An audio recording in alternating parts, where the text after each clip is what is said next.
Hvala lepa. Jani Ivanuša bo predstavil stališče Poslanske skupine Slovenske nacionalne stranke. Izvolite.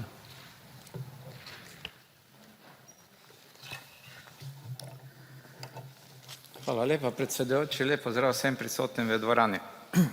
Glede na to, da sta predlog zakona o spremembah Zakona o delovnih razmerjih in predlog zakona o spremembah in dopolnitvah Zakona o zdravstvenem varstvu in zdravstvenem zavarovanju urejata skupno materijo, bomo pri tej točki povedali stališče za oba predloga. Predloga zakona skrajšujeta obdobje nadomestila za bolezen oziroma poškodbo, ki ni povezana z delom in se izplačuje v breme delodajalca s sedanjih 30 delovnih dni na 20 dni. Gospodarstvo je gonilo razvoja in če bomo gospodarstvo razbremenili, bomo na tak način prišli do novih zaposlitev, kar bo ugodno vplivalo na trg delovne sile. Nedvomno pa je sistemski problem tudi dolžina bolniških staležev, saj ni normalno, da so posamezniki po več let v bolniškem staležu. Pri takšnem statusu je marsikaj narobe. Glede na zakonsko rešitev bodo delodajalci vsekakor pridobili.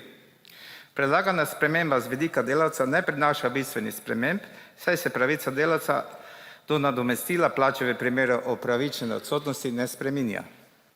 Najprej vsak posameznik, šele nato pa družba moramo odgovorno poskrbeti, da se izogne nevarnostim, ki privedejo zunaj dela do poškodbe ali bolezni. Zdravje je visoko postavljena in zavarovana vrednota današnje družbe. Glede na to, kdor bo financiral čas bolniške odsotnosti, slednje ne bo pripomoglo k znižanju le-te.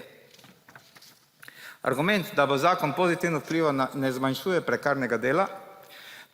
prekarnega dela, ni na mestu. Kolikor bodo delodajalci razbremenjeni s plačili bolniške odsotnosti, pomeni, da je to dodatna spodbuda za sklenitev pogodb o zaposlitvi. Na tem mestu pa opozarjam, da se veliko več škode naredi s tem, ko se prekarno delo podpira tudi s študentskim delom. Študentske napotnice izkoriščajo tako delodajalci kot njihovi bodisi upravičeni nosilci bodisi fiktivni nosilci. Tudi oblika dela preko raznoraznih avtorskih pogodb in espejev je pot, ki običajno vodi v prekarno delo. Edina oblika zaposlitve, ki prekarno delo odpravlja, je sklenitev pogodbe o zaposlitvi, saj ima le-ta na tak način, da delavec zagotovljeno socialno varnost. Vsaka oblika dela, kjer delavec dela po navodilih delodajalca, je oblika zaposlitve in ne morejo biti tovrstne razmere urejene preko drugih pravnih podlag. Ko gre za odvisnost razmerja med delavcem in delodajalcem, je vedno temelj pogodba o zaposlitvi.